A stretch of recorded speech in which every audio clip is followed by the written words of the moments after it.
Hi everyone, Karen in here from the Cut at Home design team. I'm doing this month's trend post at Cut at Home on geometrics, and I have to admit when I was assigned this particular post, I had to Google the word geometrics because all I could think about was high school geometry class.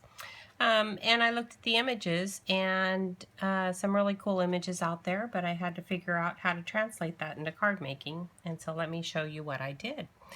I used some Heartfelt Creation Sunrise Lily collection paper.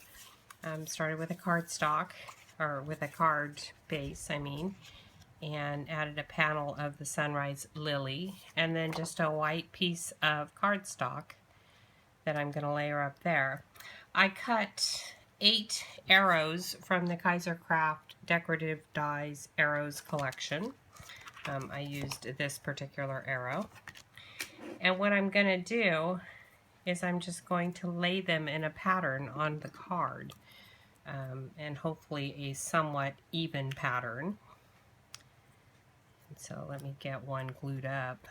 I'm going to get this out of the way. Start with my white cardstock.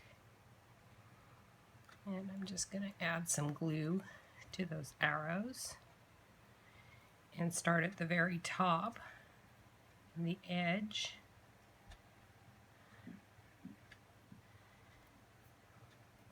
To make them as even as possible, I'll lay one on the other side in the same location.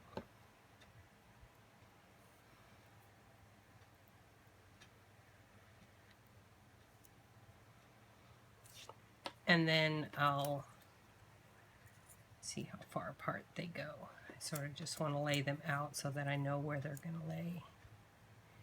Looks like they're going to go about like that. Sorry.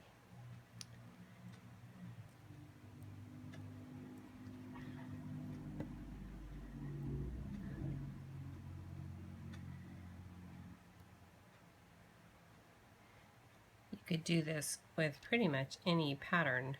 I like the arrows because it kind of had a triangle feel to it, but I imagine you could do it with squares or rectangles or anything. Just another way to make a fun background. Once I get the first line laid out, then I'm going to start on the second line.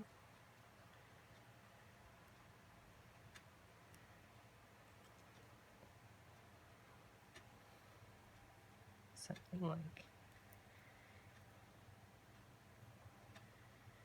this. Pretty easy to line up with the edges of the paper.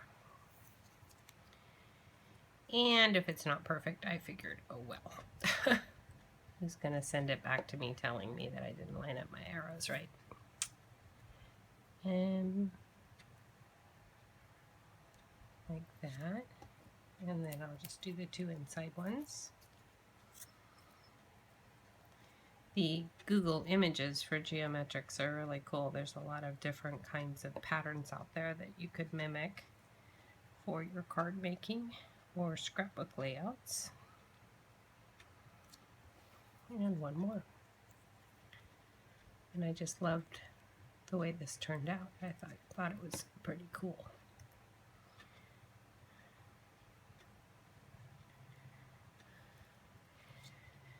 And then I will be adding some lace to it. I'm going to wait for it all to glue down and dry down before I adhere it.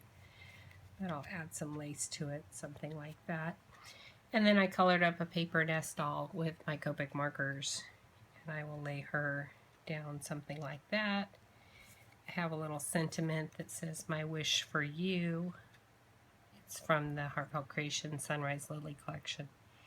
And then I will add a little rose because she's carrying a rose, and I just love the way that turned out. I did another one using a Spellbinders Celebrations die with circles. And what I did, this one's already done, but what I did was it cuts concentric circles, and I just laid them out on a white cardstock in kind of a random pattern, and then just cut off the edges to make the background of this one. This image is from Tiddly Inks, once again colored up with my Copics. I hope you enjoyed my geometrics post today. For more information, be sure to check out the Cut at Home blog post at www.cutathome.com/blog. Stay crafty.